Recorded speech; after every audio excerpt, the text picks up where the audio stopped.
उसके दो हिस्से हैं, एक जीवन है, एक बीमा है। जब हम दोनों जीवन बीमा को देखते हैं तो हमें इस बात का अवश्य ज्ञान होना चाहिए कि वास्तव में जीवन क्या है और बीमा, क्योंकि जीवन को परिभाषित करते हैं तो अलग अलग सोच है। जीवन को अगर आप जन्म से लेकर मृत्यु तक की अवस्थाओं को देखें तो उसमें जन्म, बाल्यावस्था, युवावस्था, मध्यम, सीनियर सिटीजन, वृद्धावस्था, ये पार्ट हैं अलग अलग। आपने कुछ छात्र ने 2 पार्ट कवर कर लिए, किसी ने 3 कर लिए, किसी ने 4 कवर कर लिए। हम अलग अलग पड़ाव पर होते हैं और प्रत्येक पड़ाव में नियति के अपने रोल हैं और आपके अपने रोल हैं। सारे काम नियति के नहीं हैं और ना ही सारे काम आपके। मतलब कि सारा जो कुछ आप चाहते हैं वैसा हो जाए, वैसा कभी नहीं, और सारा जैसी नियति चाहे वैसा हो जाए, वैसा नहीं।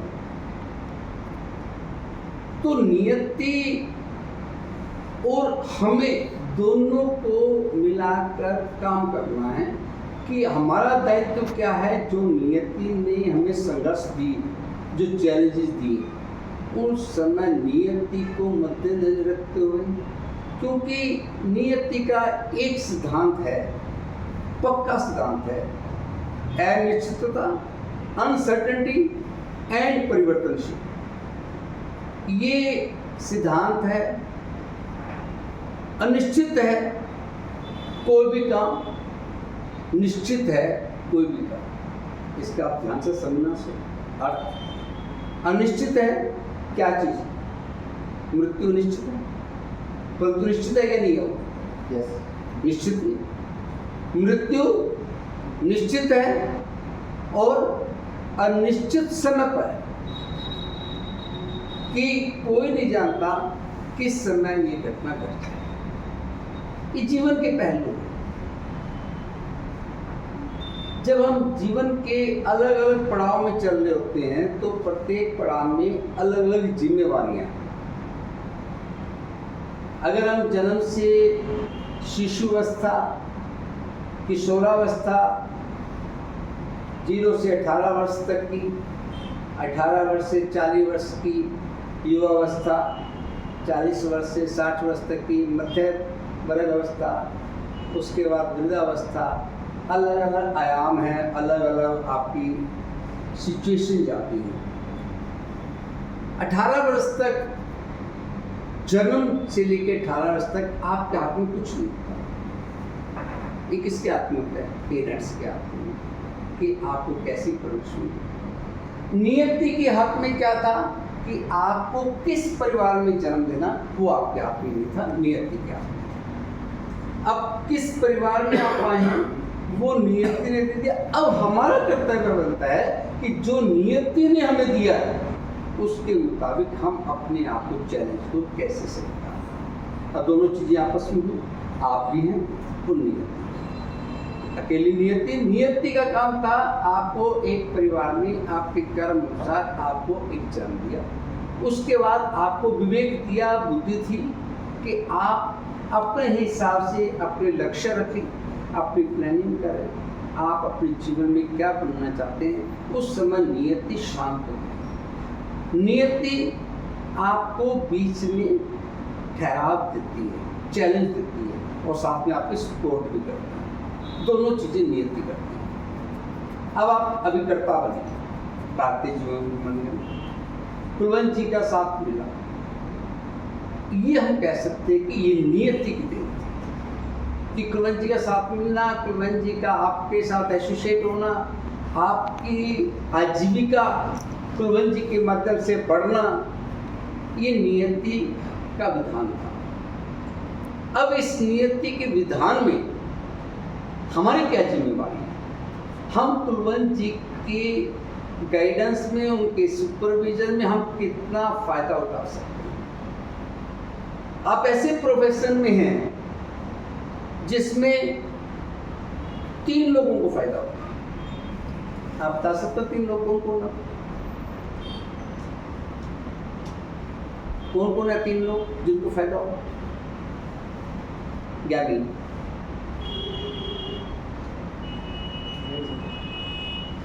कस्टमर का होगा और मैनेजर का होगा। तीसरा LIC वाला होगा। वेरी बहुत अच्छा जवाब दिया है, बहुत अच्छा जवाब दिया। 3 लोगों को फायदा होगा, कस्टमर को, एजेंट को और ऑर्गेनाइजेशन। अब जरा बताइए नुकसान किसको होगा?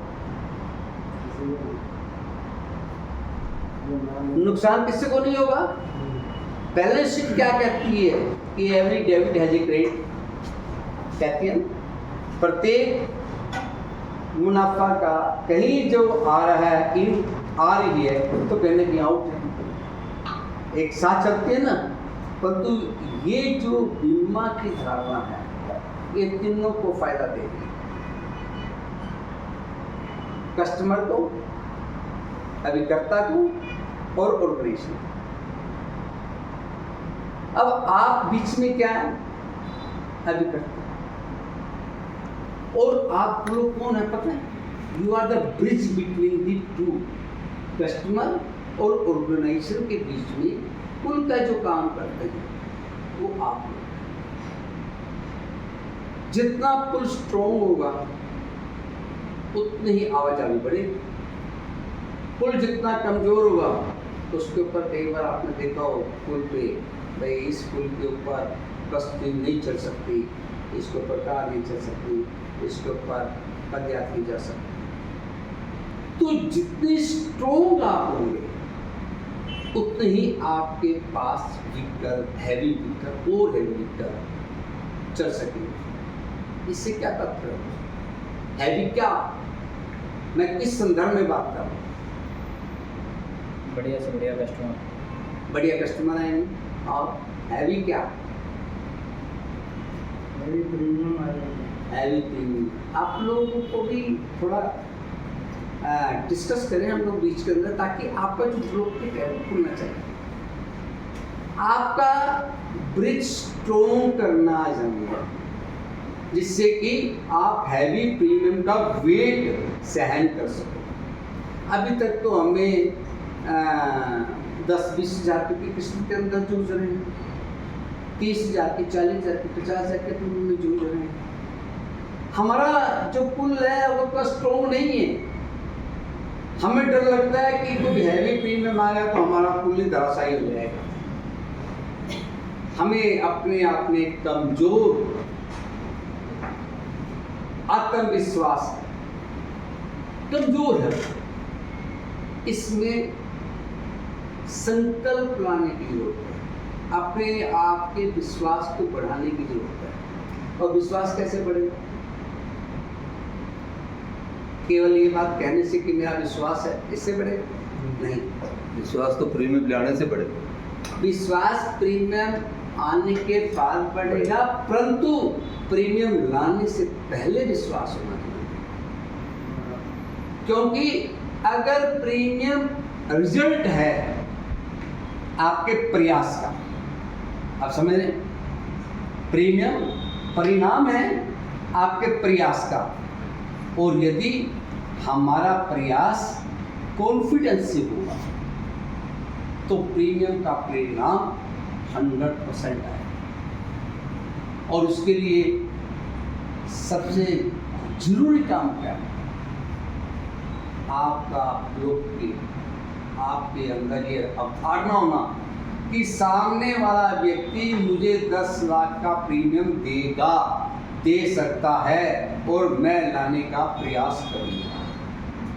हमारे अभिकर्ता इन जनरल सोचते हैं 1 लाख रुपये किस्त तो मिलेगा, मेरे तो 1 लाख रुपये तो भाग जाएगा। ये हमारा डर है, हम अपने आप में भयभीत रहते हैं, क्यों दे गए उनको। परंतु कभी हम प्रयास ये नहीं करते कि 2 लाख, 5 लाख, 10 लाख का प्रीमियम बताने की बात है। मुझे एक छोटी सा इंसिडेंट याद आ रहा है। 89 की बात कर रहा हूँ। मैं कालावाली एक अभिकर्ता के साथ रामा मंडी गया हुआ था।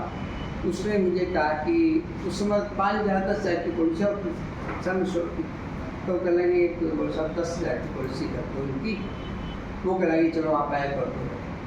तो अब हमारे अभिकर्ता ने तो क्या कहा था कि 10,000 के सम में शॉर्ट की पॉलिसी कर दो। मैंने उनका 10,000 का प्रीमियम बना दिया, उन्होंने 10,000 का प्रीमियम दे दिया। वो 12 के में करना तो समझना कि 10,000 के सम शॉर्ट की बात है।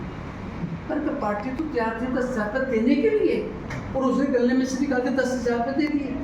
अब उसका ब्लॉकेट नहीं खुला, उसके हिसाब से तो 10,000 का सम एश्योर्ड का मतलब सालाना तो 700 800 750 किस्त। That was the target of my asset, but my target was not.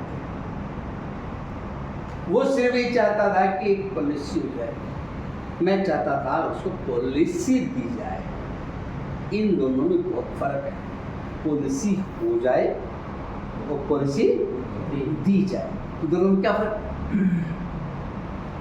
कभी और पॉलिसी हो जाए वो तो टारगेट हो गया आदमी का। पॉलिसी होना और पॉलिसी देना, इसे फर्क क्या है? पॉलिसी होना मेरी नीड है, पॉलिसी देना उसकी नीड है। जब तक आप उसकी नीड को अंदर से निकालेंगे तब तक आप पॉलिसी कर रहे हो अपने। जब पॉलिसी की नीड उसके अंदर डालोगे, उसकी नीड क्रिएट करोगे, तब वो पॉलिसी होगी, दी जाएगी। और अदरवाइज क्या होता है, हम अपने रिश्तों में जाते हैं, खरीदते हैं पॉलिसी, बेचते नहीं। खरीदने का मतलब क्या हुआ कि भाई अपने रिश्तेदार के पास साला मामा चचा बीबी है, एजेंट आया कि चलो जी रिश्तेदार है, इनको ना क्या करें, एक पॉलिसी करवानी है। वो पॉलिसी करवाई जाती है, वो आपके फेस को मिलती है, तो आपने बीमा बेचा नहीं। अब बीमा बेचा कैसे, बड़ा प्रीमियम कैसे लाया? इसमें आपको सबसे पहले सामने वाले का संसाधन को जागरूक करना चाहिए कि सामने वाले व्यक्ति के पास क्या कितने संसाधन हैं। कई बार मैं कहता हूँ आप 10 लाख का प्रीमियम, एक ऑटो रिक्शा वाले से 10 लाख के प्रीमियम की बात करें, वो आपका 10,000 देने वाला चला जाए। अब ये एनालिसिस आपने अपने हिसाब से नहीं करना, सामने वाले के हिसाब से करना, और इन जनरल हम अपने हिसाब से करना। हमारी सोच अपने मुताबिक चलती है, नहीं ये ज़्यादा प्रीमियम 10,000 से ज़्यादा नहीं दे सकता, इसकी 15,000 की किस्त बताएं, 20,000 की किस्त, 50,000 की किस्त। और आजकल उमंग प्लान देना चाहते हैं। अरे वैसा उमंग प्लान अगर आप देना चाहते हो 10 लाख का 8 लाख का प्रीमियम से कम देने, कहते हैं उमंग का बेनिफिट क्या है? अभी हम लोग जेटीसी में थे, वहाँ बात चल रही थी 4 जनरेशन की प्रोडक्ट। आपको मालूम है 4 जनरेशन प्रोडक्ट कौन सा? LIC जो 4 जनरेशन में काम करता है। जीवन लक्ष्य 4 जनरेशन कैसे करेगा? उत्सव, जीवन उत्सव कैसे करेगा? जीवन शांति करेगी। जीवन शांति है, जीवन लक्ष्य है, जीवन शांति कर सकती है। कैसे करेगा? मान लीजिए जीवन शांति मैंने करवाई, मेरी 3rd जनरेशन को क्या फायदा उसका? 3rd जनरेशन को नॉमिनी बना सकते हैं, अपना बेटा है उसको आगे नॉमिनी बना सकते मैं 4 जनरेशन की बात कर, हैं। तो 4th जनरेशन होगी, खुद की कैसे? होगी, उसका बेटा हो गया, उसके फिर उसका बेटा हो गया, उसका ऐसे पोता हो कैसे? गया।